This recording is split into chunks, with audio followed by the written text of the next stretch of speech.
plane crash on the Pacific island of Guam, which took place a few hours ago. Around 200 people are thought to have died in the accident, most of them Korean tourists and honeymooners.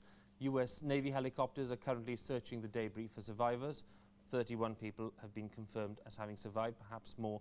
It's thought that another 20 could also be alive. We're joined on the line, I hope, by the Governor of Guam. Governor, what more can you tell us at this stage? Well, we just pulled out the last two survivors where we found a mother and a daughter. Came from the front section of a plane that was thrown quite a bit away, and they were in great condition. And we just put him on the helicopter on the way to the hospital. I think that would be 31 that we finally pulled out. I believe 3 did not make it after getting to the hospital, so we may be down to 29 survivors, and we're hopeful that we can find some more of the debris that has not burned up. Governor, there were some reports that as many as 50 had survived, had been accounted for. You're telling us that that is probably inaccurate at this stage. It probably is, and we were taking survivors from different directions to the hospital, and so we're going to verify that, but it most likely should be around 32 that survived. I was here since the beginning. I was one of the first ones on the site, and try to keep track of it, and it's around 32. Governor, tell us something about the rescue mission itself. Is it progressing as well as you'd hoped, given the difficult circumstances?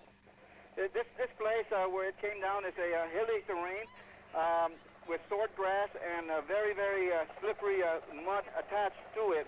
And the grass is about 10 to 15 feet tall, and you got to find your way through. And it's very difficult to carry any appreciable weight because of the slipperiness of the terrain. Governor, one final point, if I may. I understand that it's difficult to talk about the circumstances. Right now, can you not hear me? Coming in, and I have difficulty hearing you.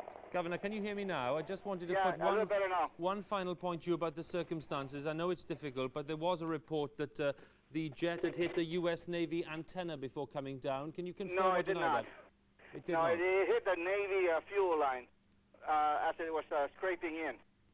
And that was quickly contained. So it's a Navy line that stretches from one end of the island to the Air Force base in the north, from the south to the north. And that was severed and pulled up, but it can be easily repaired and taken care of. Governor, thank you for clarifying that, and good luck with the rest of the mission. Thanks a lot.